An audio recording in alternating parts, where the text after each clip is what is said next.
नमस्कार, मैं हूं अनिल सरदाना एस्ट्रोलॉजर। और दोस्तों, आज मैं आपको बताने वाला हूं नाड़ी दोष और बकूड़ दोष के बारे में। अक्सर जो है लोग कुंडली मिलवाते हैं जब भी शादी करवाते हैं, और कई बारी लोग नहीं मिलवाते कुंडली। तो इसमें जब भी कुंडली मिलाते हैं तो 36 में से 8 गुण होते हैं नाड़ी दोष के और 7 गुण होते हैं बकूड़ दोष के।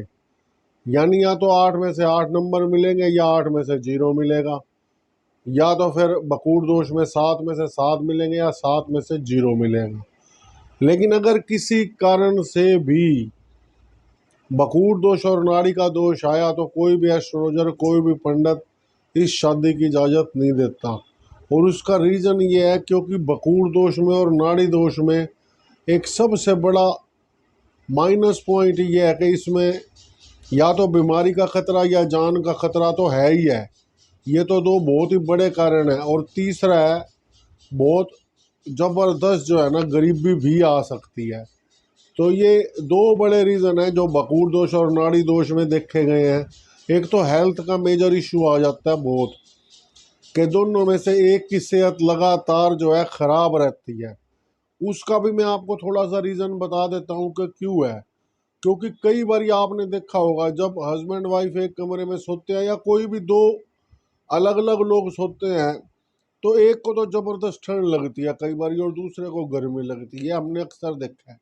इसको हम बोलते हैं इंसान की तासीर ऐसी है यार, कि इसको पंखा सूट नहीं करा, किसी को सर्दी में भी एसी चला के सोना है और किसी को गर्मी में भी जो है पंखे से ठंड लगती है। तो कुछ ऐसा ही हो जाता है जब दो अलग अलग बिल्कुल नाड़ी दोष में या बकूड़ दोष में इस तरह का कुछ मिलान हो जाता है कि दोनों की जो ऊर्जा है वो आपस में एक दूसरे के कंपैटिबल नहीं होती। यानी ये कह सकते हो आप कि ये ऊर्जा एक दूसरे के साथ जो है ना मैच नहीं करती। अब उसमें होता ही है कि जब लगातार दो लोग एक दूसरे के साथ रहते हैं, तो अगर मान लो माइनस माइनस है, उसकी बॉडी से भी लगातार माइनस की एनर्जी निकल रही है। मैं आपको एग्जांपल के तौर पर समझाने की कोशिश कर रहा हूँ।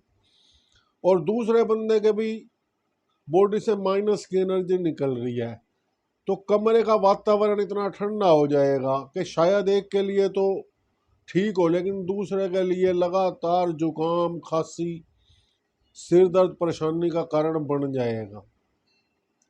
ऐसे ही जो है दूसरी एनर्जी की बात है, अगर मान लो दोनों की बॉडी से प्लस प्लस एनर्जी निकलती रहे, तो कमरे का वातावरण इतना खतरनाक तरीके से गर्म हो जाएगा, बढ़ जाएगा, कि आप देखोगे एक का बीपी चढ़ा रहेगा हमेशा ही, ऊंची आवाज में बोलेगा आदमी सारा दिन और बहुत ज़्यादा जो है ना गुस्से में रहेगा।